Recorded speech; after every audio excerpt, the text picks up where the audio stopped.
If you're listening to this podcast, I think it's probably pretty safe to assume that you are embarking or have embarked and are progressing on a journey towards financial freedom. That's definitely what I'm doing, and I think that's what we have in common. But let me ask you this. When you achieve that, and I have no doubt that you will if you keep working on it and putting your mind to it, is the financial freedom the actual reward that you get from that journey? It's a weird question. It seems obvious, right? But in this episode, I want to talk about another reward that you get from that journey that is even greater than the financial freedom itself. So let's cue up that theme song and jump right into it. Welcome to Racking Up Rentals, a show about how regular people, those of us without huge war chests of capital or insider connections, can build lasting wealth acquiring a portfolio of buy and hold real estate. But we don't just go mainstream looking at what's on the market and asking banks for loans, nor are we posting "we buy houses" signs or just looking for, quote, motivated sellers to make lowball offers to. You see, we are people-oriented deal makers. We sit down directly with sellers to work out win-win deals without agents or any other obstacles and buy properties nobody else even knows are for sale. I'm Jeff from The Thoughtful Real Estate Entrepreneur.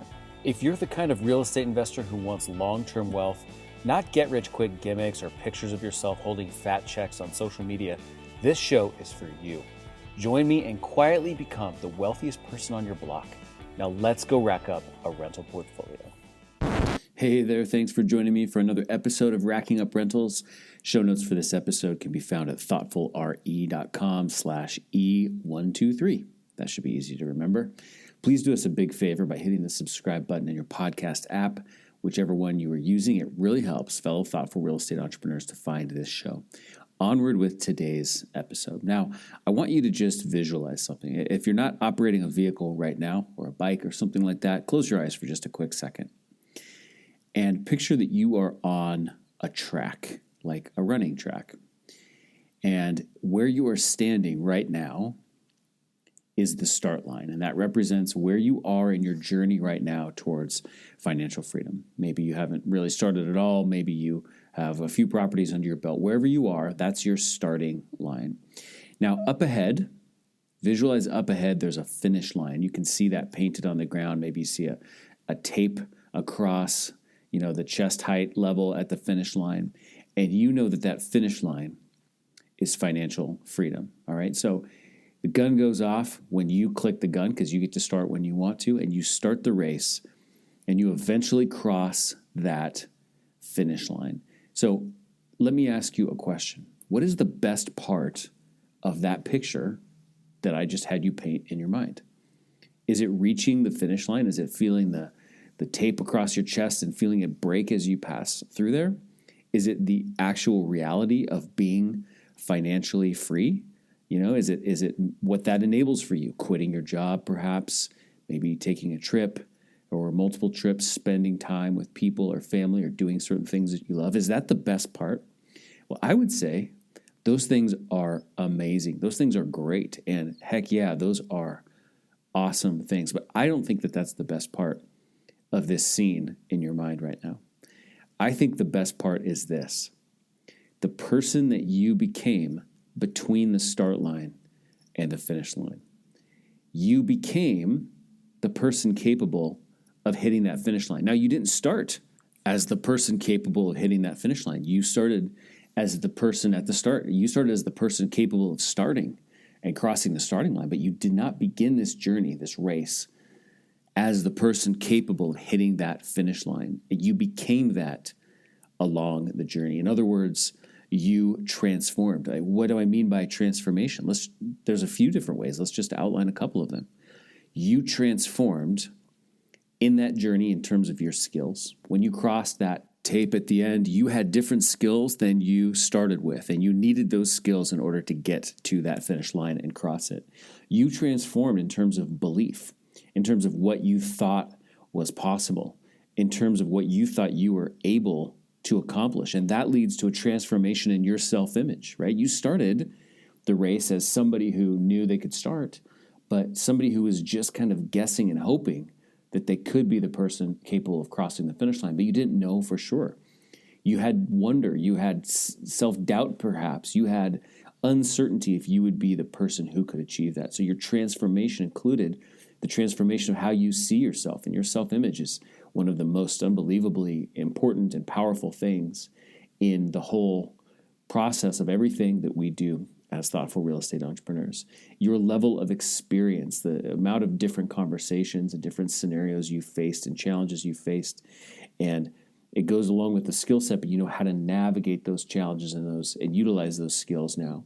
So you've transformed between the starting line and the finish line. Now, why is that the best part, right? Now, I'm not saying, hey, hit pause, go grab some friends, all hold hands because we're about to do some kumbaya. I'm actually not talking about that at all. Although I would say that honestly, the feeling of that transformation is really important and very valuable. I think this transformation has very, very practical and rather tangible benefits for you moving forward. And here is the reason. The financial freedom that you have attained could be taken away from you. But the transformation that you underwent cannot be taken away from you, right? I don't want to plant these seeds of concern in your mind, but gosh, right, there could be some kind of an economic issue. There could be, I don't know, a pandemic. There could be a bankruptcy. There could be a personal crisis that could knock you back many, many steps financially. Things could go wrong financially. Just because you've crossed the finish line, it could still get unwound a little bit. It could get undone. But you know what cannot get undone? Your transformation. I mean, I've thought to myself many times, like, worst case scenario, I guess someone could foreclose on a property, but you cannot foreclose on my knowledge, my skills, the transformation I've undergone, the person I have become. And the same is true for you. So in other words, you know, the reward that you have earned is, of course, the financial freedom, but it is that you have now become the person who has what it takes to be self-sufficient forever. And I have to say, just as a side note, I've been thinking more and more and more about self-sufficiency and independence and resilience. And when I really dip down deep into my heart to think about, like, why am I passionate about helping people become thoughtful real estate entrepreneurs, at the end of the day, it's because I really believe in the idea of self-sufficiency and resilience. I feel like I want that for myself. I want to help other people accomplish that. And when you do this transformation, when you undergo this transformation, you become a lot more self-sufficient because you could lose it all and you could rebuild it. I hope that doesn't happen to you, but you could rebuild it if you needed to. Or instead of needing to rebuild it because of some catastrophe, you could just look down the track again from where you're standing right now and say, hey, you know what?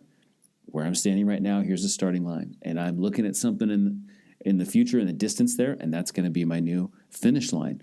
And I'm going to set a new race, and I'm going to start right now.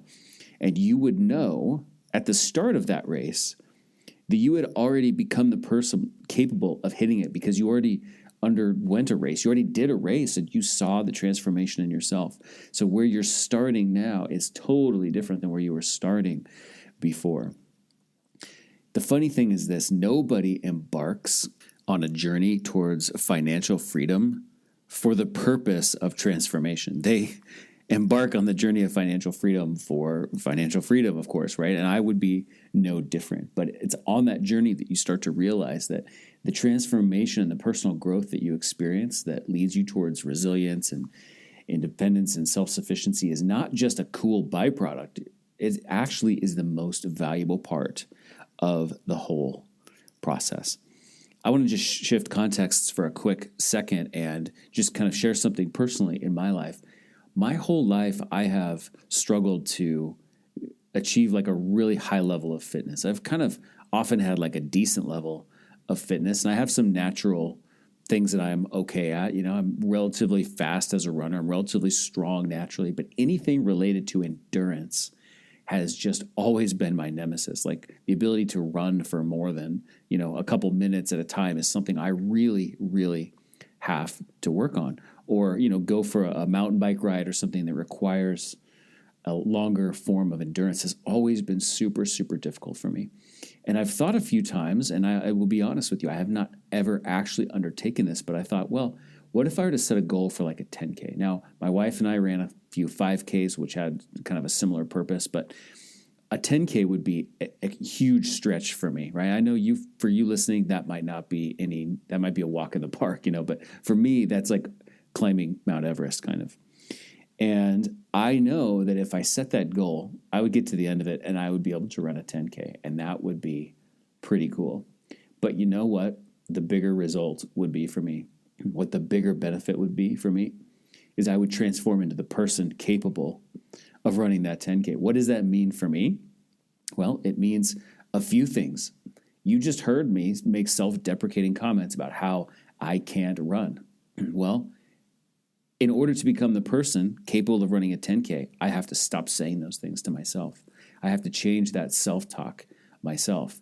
I need to persuade myself that I am actually the person capable of doing it. I just haven't chosen to do it yet. I have to go through a transformation of nutrition, of course, and eating right and not drinking alcohol and consuming the right amount of water and taking the right kinds of supplements and things like that. That would be a personal transformation for me that would completely change who I am way beyond the race itself. So on race day, I'd show up, I'd run the race, I'd finish the 10K, I would feel amazing about that.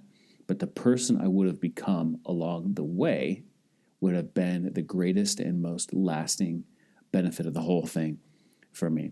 So if you think about it like that, maybe you relate to a physical story kind of like that. Maybe you just relate to it on the level of financial freedom. But while nobody really embarks on a journey of financial freedom for the purpose of transformation, it is absolutely the greatest reward you will get. So I encourage you to start that journey, to keep going on that journey, to consider wherever you are right now as the starting line. And financial freedom is the finish line. And here's why that's so important. Along that journey, guess what? Big shocker, spoiler alert, it's going to be hard. It's going to be difficult. You're going to face times and you're going to say, I don't know what to do. I want to give up. Certainly things like that. But if you take a moment to step back and appreciate the fact that the reward is not just the financial freedom you are pursuing, but it's actually the person you're becoming along the way, you very well might be able to just embrace that and say, you know what? These struggles right now, not only am I going to get through them, I am grateful for them because they are a major catalyst and facilitator of this transformation that I'm currently undergoing. So that's it for today's episode of Racking Up Rentals. Again, show notes for this episode can be found at thoughtfulre.com/E123. Please do us a big favor by hitting the subscribe button in your podcast app and take a second to rate and review the show. Did you know that we have a Facebook group for thoughtful real estate entrepreneur as well? It is called Rental Portfolio Wealth Builders.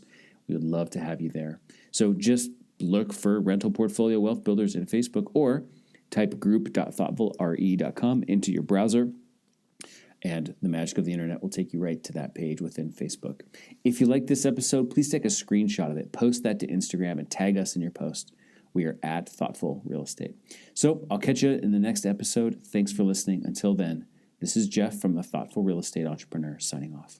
Thanks for listening to Racking Up Rentals, where we build long-term wealth by being win-win deal makers. Remember, solve the person to unlock the deal and solve the financing to unlock the profits.